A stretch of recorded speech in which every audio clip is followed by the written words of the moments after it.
দুপুর 12টায় সিলেট ওসমানী বিমানবন্দরে নামা। ভিআইপি গেট দিয়ে বের হওয়ার পর দেখলেন লোকে লোকারণ্য। সিলেটে ইংল্যান্ড প্রবাসী হামজা চৌধুরীর ভক্তরা ফুল, ব্যানার, ঢাকঢোল নিয়ে হাজির। অনেকের হাতে আঁকা হামজার ছবি, পোস্টার।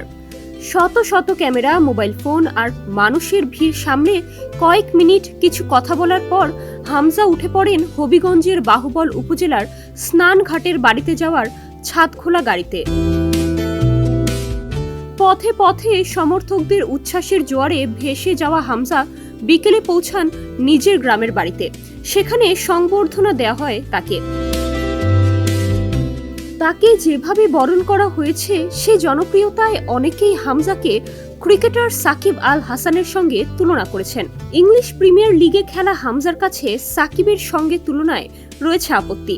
বলেন, না, এটা ঠিক না। সাকিব আল হাসান মেগা স্টার, বিশ্বমানের ক্রিকেটার, অনেক বছর ধরে। তার সঙ্গে তুলনায় আমি সাপোর্ট করি না। ইংল্যান্ডে ফুটবলের জগতে বড় হলেও বাংলাদেশে যে ক্রিকেট জনপ্রিয় তা ভালো করেই জানা হামজার। এক সময় নাকি ক্রিকেটও খেলেছিলেন তিনি। তবে এখন হামজাকে প্রস্তুত হতে হচ্ছে 25 মার্চ এশিয়ান কাপে ভারতের বিপক্ষে ম্যাচের জন্য। বাংলাদেশের হয়ে হামজা চৌধুরী খেলবেন বলে ভারত অবসর ভেঙে ফিরিয়ে এনেছে সুনীল ছেত্রীকে। শিলংয়ে অনুষ্ঠেয় এই ম্যাচে হামজা বনাম ছেত্রীর লড়াই হবে বলে ধারণা সবার। কিন্তু প্রতিপক্ষের কে ফিরল তা নিয়ে মাথা ঘামাচ্ছে না শেফিল্ড ইউনাইটেডের এই ডিফেন্ডার।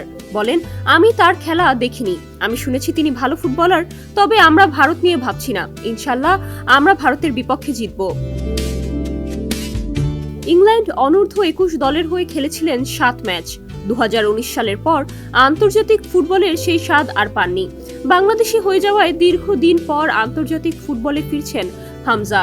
নিজের এই ফেরায় যেমন উচ্ছ্বসিত, তেমনি বাড়ির সামনে এত জনস্রোত দেখে খুশি তিনি। বলেন, আমি ভাবতে পারিনি এত লোক এখানে আসবে। লিলি হালাল বিউটি সোপ, বিএসটিআই কর্তৃক সনদপ্রাপ্ত দেশের প্রথম হালাল বিউটি সোপ। দীপ্তিময় উজ্জ্বল ত্বকের জন্য।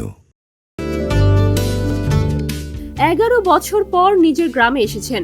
গত বছর প্রয়াত হওয়া নিজের প্রিয় দাদুকে খুব মিস করছেন হামজা। নিজে যেমন বাংলাদেশি হয়ে মাঠে নামার অপেক্ষায়, তেমনি করে সন্তানদেরও ভবিষ্যতে লাল সবুজের জার্সিতে দেখতে চান হামজা।